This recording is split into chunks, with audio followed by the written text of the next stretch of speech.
No. That's all right. That's okay. Not a huge problem. All right. Cool. Okay. First things first. And bear with me because it's going to be very, very foundational. Oh, look at Sarah. Just got someone else coming in. And Sam Lewis has arrived. How exciting. We'll see how long he lasts. Hi, Elise. How you doing? Yay, it works. Oh, she going? Is she going? Ah, Nabs here. Hey, Nabs, how you going? Cool, guys. So, obviously, feel free to disable mics, disable cameras, especially Sam Looms, who's going to hide in the corner there. I will keep referencing him until he shows himself, because he's ruining my life just slowly, surely. Anyway, I hate to be one he's of a those troll. people, but I've lost like you, and I don't know how to get you back. This is Like I can hear Marissa. You've you, lost me. yes, I Okay. can't. So you're on your phone. No, I'm on my laptop. You're on your laptop, and you can neither see the iPad screen, like the with the manuscript, or my face. Correct. Correct. All right. I would suggest closing the app. Okay. And if you can turn it off, turn it on again, and see if that No works. problems. Let me figure out how to do that. Here. Okay, I'll be back in a All right. sec. Good Bye. luck. Good luck.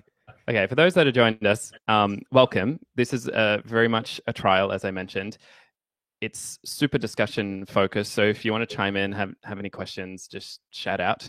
Otherwise, I'll just keep yapping on about theory. Obviously, that's what we're here to do, and I'll keep it for the first part quite foundational. If it gets a bit boring, I apologize. It's theory; it's interesting by default, right? Otherwise, I literally will begin with the stave. What is the stave? This beautiful 5-line Duvallaki. I'll use very fancy terms like that. Marissa, you're back? Yep, I'm back. Can you see me? Yep. Yay, it worked. It always works, Yep. right? And ignore my very poor handwriting. Okay, can everyone see the writing? 5 lines. Good. All right, so we call that the stave. Great. It's not really anything too exciting. This guy, as I'm sure we know, I get to show my drawing skills now.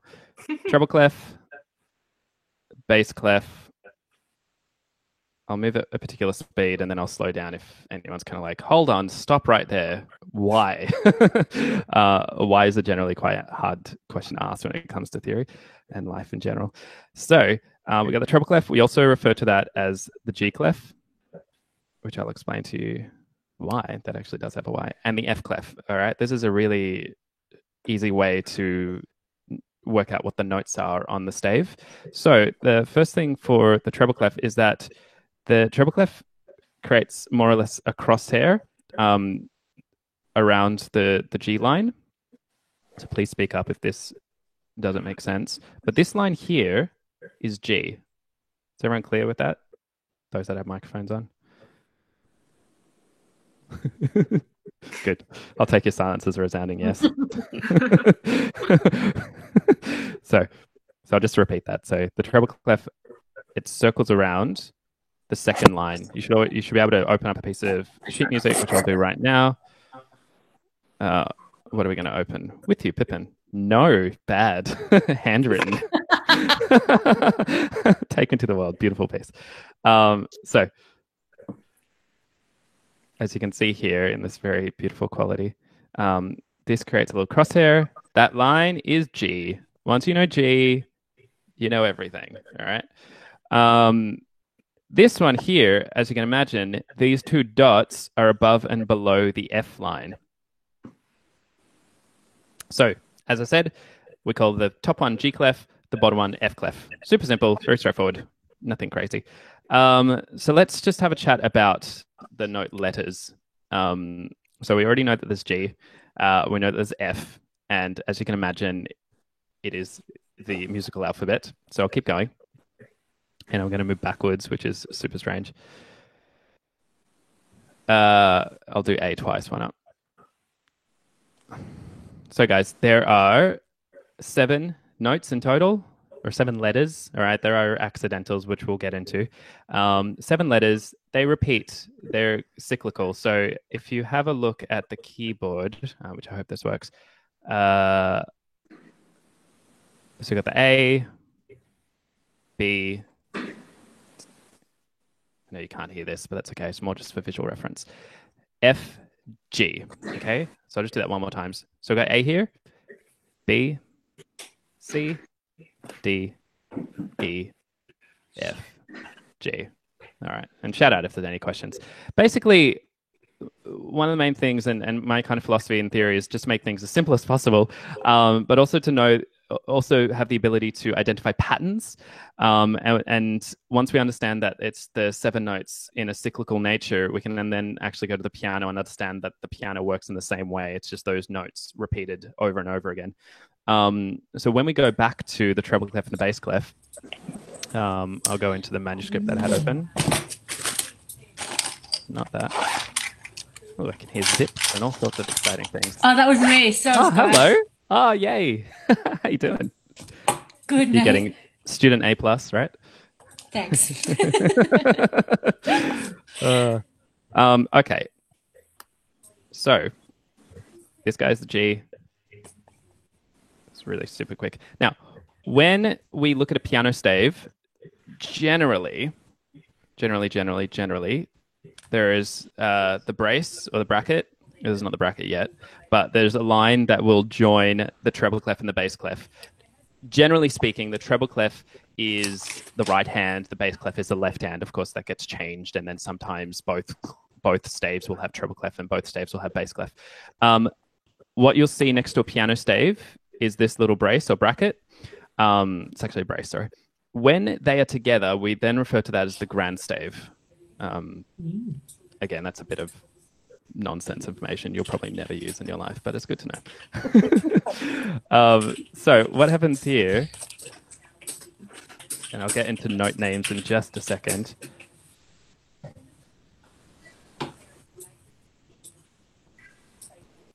I'll just bring them a little bit closer together because it's quite far away. Yeah, anyway, same thing. I've just brought them. Oh, no. Go away.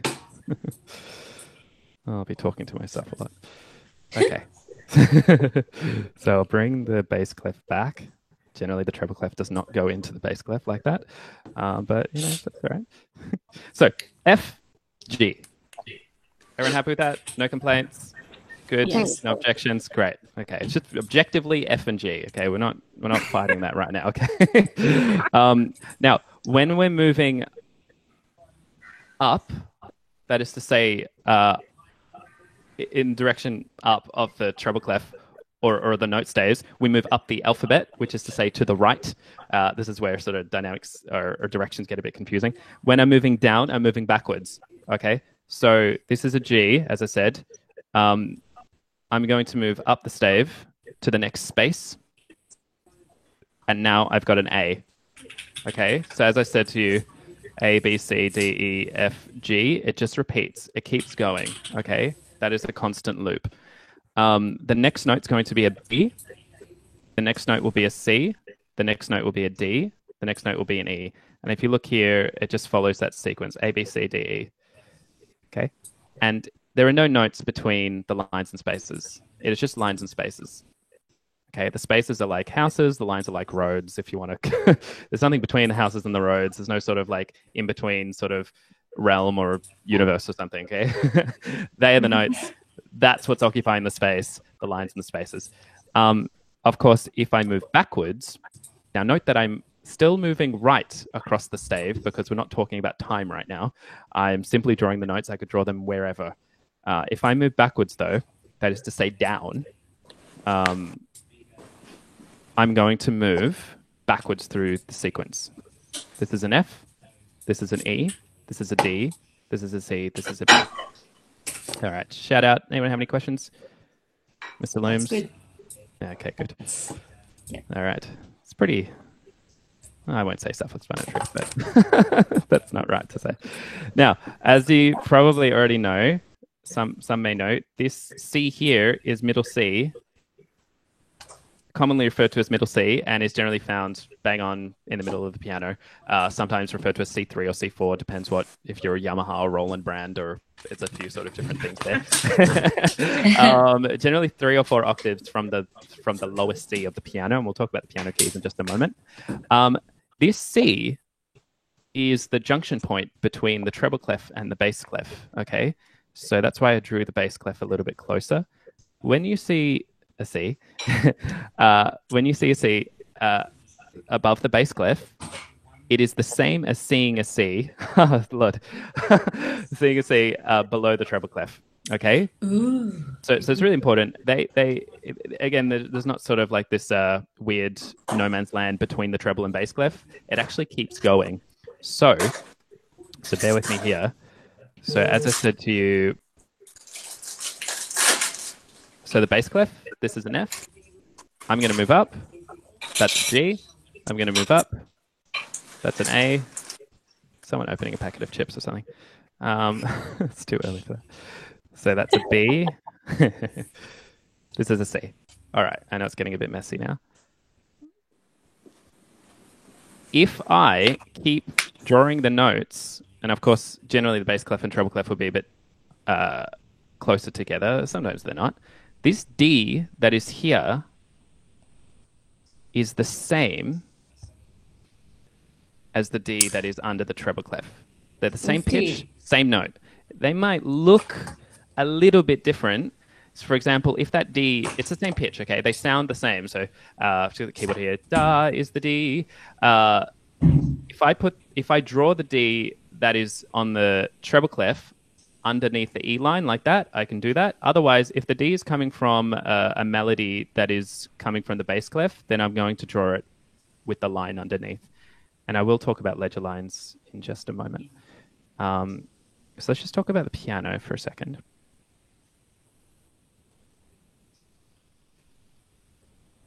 And I've already got the piano up here. So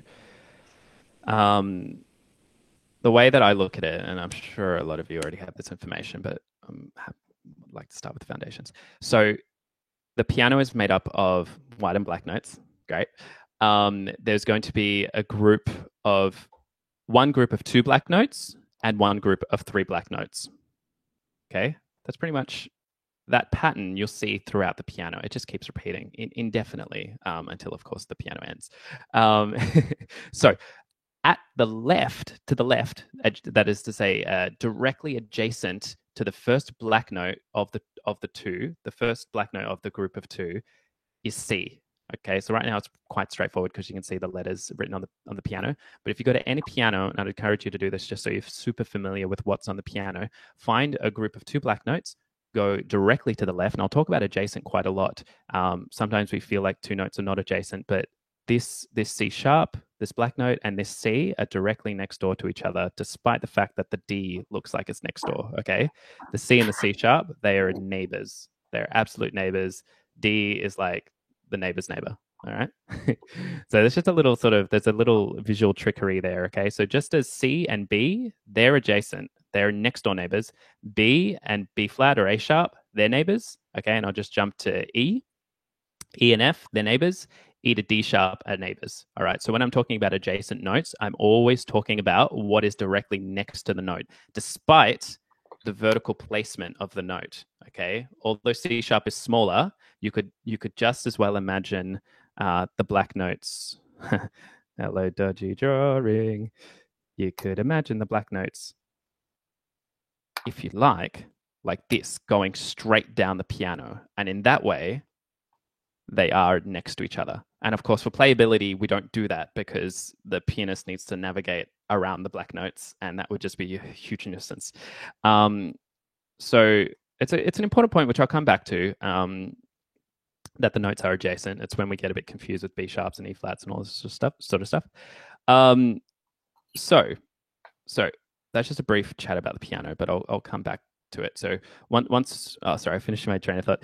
So that's our C, as shown on the keyboard: C, D, E, F, G, A, B. Okay, that's your basic C major scale. All the white notes from C to C. Even if you just approach the piano and just play that scale, you'll just start to familiarize yourself with the piano. Sometimes we tend to get a bit intimidated by the fact that there are the black notes, but we'll approach that sort of step by step. Do know that there are no extra letters. It's just an alteration of the letter name. Okay, so each of these notes, there are 12 in total. So C, C sharp, D, D sharp, E, F, F sharp, G, G sharp, A sharp, B, C. 12 notes, bar that last C, 12 notes, okay? So they're all directly next door to each other, 12 notes, but there are 7 individual letters, and then the remaining 5, which are the black notes, as you can see, one C sharp, D sharp, F sharp, G sharp, A sharp. Those notes just have, they use the letters that are next door to it, and then just add a sharp or a flat, which I'm aware I haven't defined sharps or flats for those that are not aware, but we'll approach that soon. So jumping a little bit, in different places at the moment, but that's theory. It's the spider web of theory. Sometimes things make sense, and I'm going to do a third time. Yeah, beautiful. Gosh, that's great. So now, good, all well and good. G and F clef, that's great. Okay, the reason I explain that to you guys is if you're in Strife and you cannot remember the acronyms I'm about to tell you, and that I'm sure you've learned during high school and primary school and all the rest, you at least can say treble clef. What is the treble clef? I loosely remember it's the G clef. Okay, it's the G clef because it surrounds the line. Okay, good. What's this note here? Okay, I'm going to have to painstakingly kind of work it out. So I'll go G, A, B, C, D. Cool. It's an E. All right, it took a while, but I worked it out. No problems. Now, of course, we want to sometimes speed up that process. Not that everything's to do with speed, but it's nice to have a bit faster. And that's, of course, as I'm sure you guys remember, every good boy deserves fruit. Still working on the non-binary version of that. But you know what? You can change it. That's really totally fine. Every good boy deserves fruit. Okay, so there for the lines. And note that it starts from the bottom of the stave and it goes up. It doesn't go up and then down. It starts from the bottom E, and if you ever need to check that you've got your acronym in the right order, just use your G line as a reference. So every good boy deserves fruit. And for the spaces, we use face. That stands for nothing. It's just the word face. Okay. Why not? I love theory. Yeah, it's like you can take it or leave it, really. Now, these acronyms start from the bottom, so I keep emphasizing that. It's really important to know that they start from the lowest line and they move up. Okay, every good boy deserves fruit, and FACE. Okay, now, of course, if you need to check it, you just check the alphabet. So I've got an E here, great, and then I've got an F here, G, A, B, C, D, E, F. Okay, that was a really clumsy way of showing you that it's sequential. It's always sequential, okay? These letters are not just jumping around. It's always E to F. That's objective. I didn't think that was clumsy at all. I thought you nailed it. Thanks, Elise. Pleasure, mate. Yes. Love the support. I might keep that there, actually.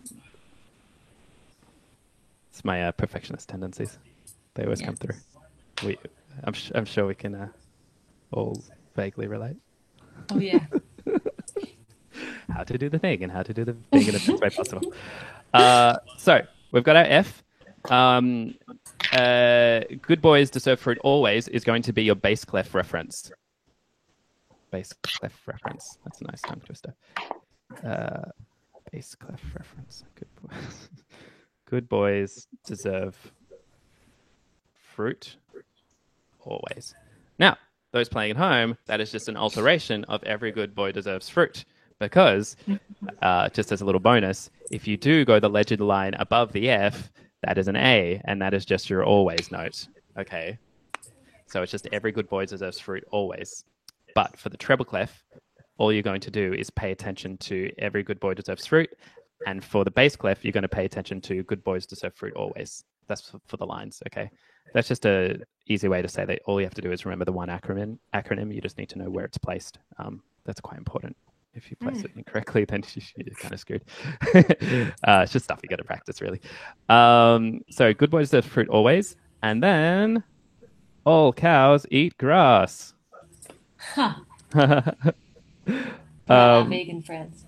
I know, that's it. All cows eat grass and live a happy life, and Yeah. everyone's happy. That's so Thanks. grass, I promise you. Um, Now, of course, when I was learning it, I learnt it as Gecko. I don't know why. I don't know what it means, but for some reason, just having something strange helps me remember. But do know that if you're going to do Gecko, it has to go from the top down. I kind of like the idea that this middle point is the central point and that everything can branch off from that. So I think I tried to create an acronym that actually that went down. But of course, that doesn't work for Good Boys, So Fruit Always. So just bear that in mind. And of course, as mentioned before, we connect it. That's a G, that's an A, that's a B, that's a C, that's a D, E, F, G, A. What I'm saying there is that G, A, B, C, D, E. It just goes in sequence. Nothing too special there. Does anyone have any questions about that so far?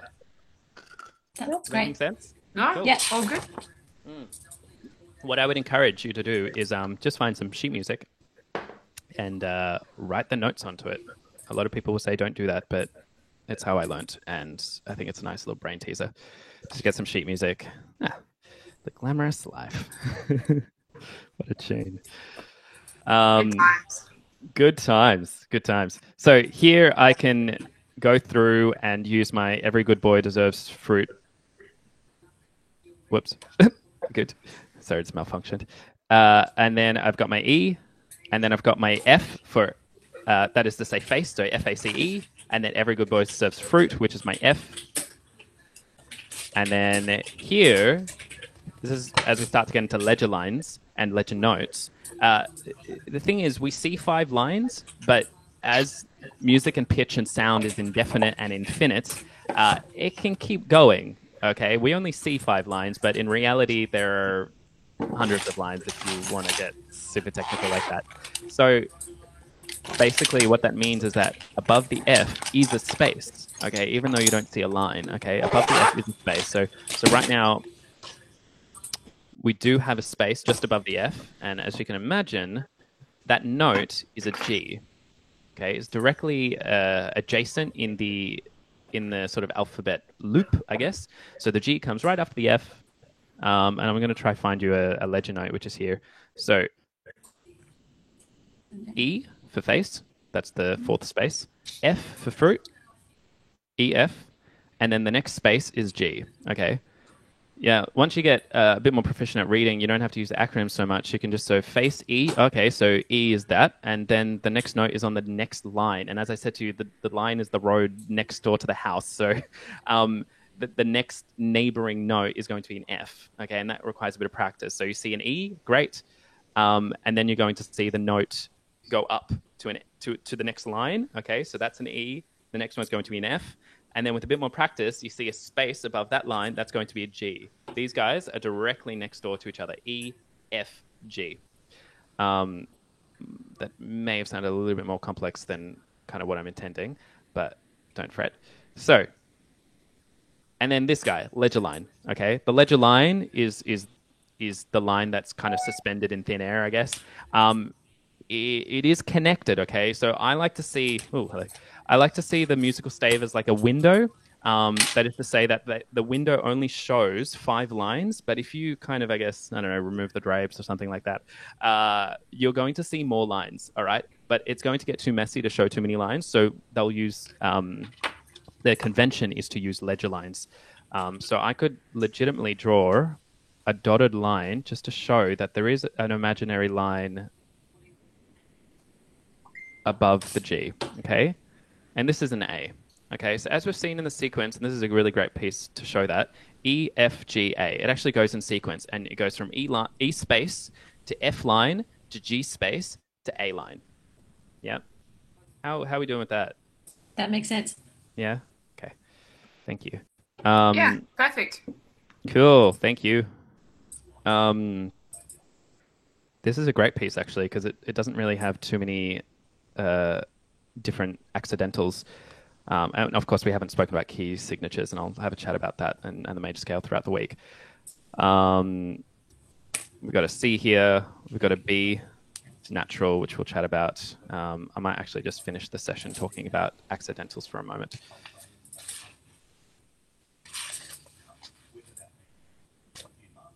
So it's always nice when you have a practical application. My biggest pet peeve with theory is when you don't know what to do with it. And of course, it is theory for the sake of being theory, but it will go nowhere if you don't know what to do with it. It's nice to understand things theoretically, but it's also nice to be able to apply that theory into practice. So if you're doing an exam, sure. If you're doing an AMEB, then great. You just need to be able to tick the boxes and actually have the theoretical knowledge. But if you're wanting to use it, then look at music, look at content that uses this language. Otherwise, it kind of just will never make sense. So these guys, hashtag.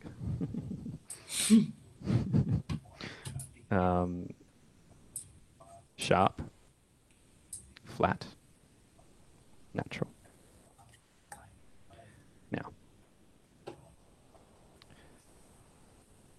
Now these symbols are used to alter the quality of, so to speak, the white notes on the piano. But of course, on any other instrument, they're not going to be white and black. They're not really separated like that. So when I attach the sharp symbol to a note, I'm going to raise it by one semitone. I'm going to see how fast I can explain semitones. And flattening, I'm going to lower it by one semitone. When there's a natural sign, it means to, generally we'll see it in the music in a new bar, and it means to remove any sharps or flats that have just been, requested, for lack of a better word. And for example, if it'll generally, in layman's terms, it'll be the white notes on the piano. So D natural is going to be the white note on the piano. Super plain and simple. Okay, it's just used to kind of undo the sharpening and the flattening of the note preceding it. So, now going back to the next door adjacent neighbors that I was talking about with the piano, a semitone is distance. Okay, that is to say, such as like kilometers, meters, centimeters, distance. Okay, distance between pitch. All right, it's not talking about time or rhythm. It's not talking about distance through time. It's talking about distance between one note to the next.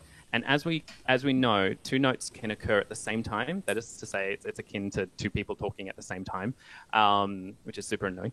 Side note. Musings by Daniele. Good. So I've got my C. As I said to you before, let me know if you can't see the keyboard on the screen. Every note next door is what I call adjacent. So I've got my C, C sharp, D, D sharp, E, F sharp, F sharp, G, G sharp, A sharp, B. Every note that I played are direct neighbors, despite how they might look, okay? So the distance between C and C sharp, that's what we call a semitone, okay? Yeah. So I've got my C, C sharp, semitone, C sharp, D, D, D sharp, E, E to F, semitone, okay? Visually looks different, still a semitone. Now, when I sharpen something, I'm going to lift it by a semitone. So when the sheet music says C sharp, I'm going to play the note directly adjacent to the right, C sharp. Yep. Now, when it says C flat, I'm going to play the note directly to the left of C, neighbor. I'm going to play the B. I'm not going to play the B flat. I'm going to play its direct neighbor, okay? And we go, why? Why is that? You just, yeah, accept. Now, I've got the E here. I'm going to play E flat. So we go E, E flat, E. I'm going to sharpen it.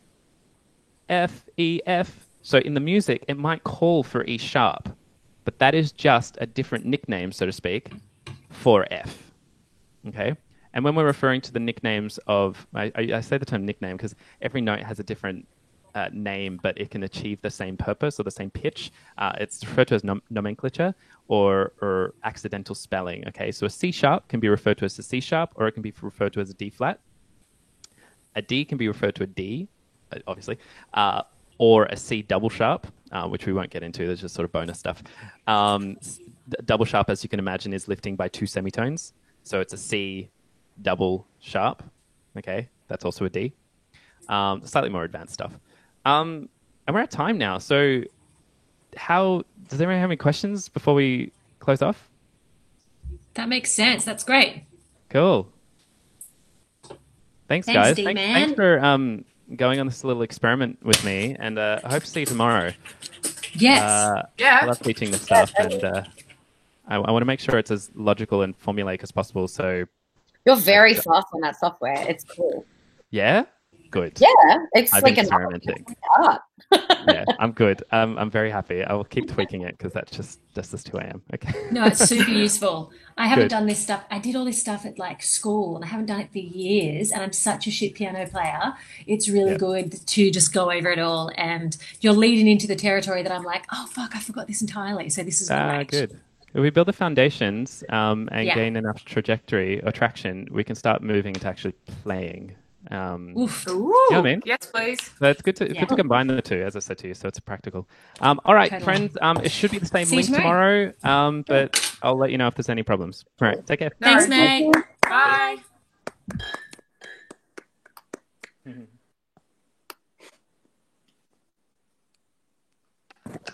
Oh, Sam.